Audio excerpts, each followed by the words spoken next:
السلام علیکم ورحمۃ اللہ وبرکاتہ۔ آج میں آپ سے ایک ایسی دولت کے بارے میں بات کرنا چاہتا ہوں جو ایک بار ہاتھ سے نکل جائے تو وہ دوبارہ کبھی نہیں ملتی۔ وہ دولت ہے ہمارے والدین۔ ہم دنیا میں کامیابی ڈھونڈنے کے لیے در کی خاک چھانتے ہیں، بڑے بڑے وظیفے کرتے ہیں، لیکن یہ بھول جاتے ہیں کہ کامیابی کا سب سے بڑا راستہ تو ہمارے گھر میں موجود ہے۔ تو آپ نے کبھی غور کیا، جب ہم بیمار ہوتے ہیں تو ماں رات بھر جاگتی رہتی ہے، اور باپ جو اپنی ہر ضرورت کو قربان کر دیتا ہے تاکہ آپ کی خواہش پوری ہو سکے۔ باپ وہ سایہ دار درخت ہے جو خود دھوپ سہتا ہے لیکن اپنی اولاد کو ٹھنڈی چھاؤں دیتا ہے۔ قرآن پاک میں اللہ تعالیٰ نے اپنی عبادت کے ساتھ ہی والدین کے ساتھ حسن سلوک کا حکم دیا ہے۔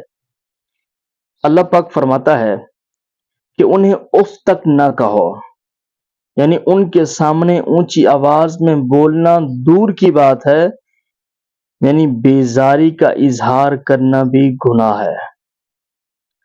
آج کل ہم اپنے دوستوں کو گھنٹوں وقت دے دیتے ہیں، موبائل پر مصروف رہتے ہیں، لیکن جب والدین پاس بیٹھ کر کوئی پرانی بات چھیڑتے ہیں تو ہم اکتا جاتے ہیں۔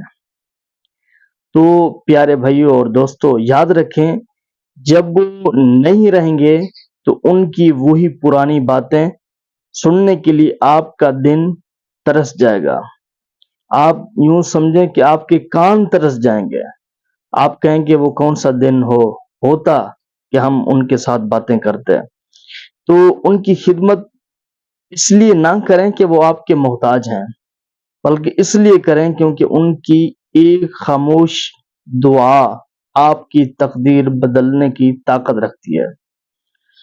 اگر آپ کے والدین حیات ہیں تو ابھی جائیں ان کے پاس بیٹھیں، ان کا ہاتھ چومیں اور ان سے دعائیں لیں، اور اگر وہ اس دنیا سے رخصت ہو چکے ہیں تو ان کے لیے صدقہ جاریہ بنے اور روزانہ ان کے لیے مغفرت کی دعا کریں۔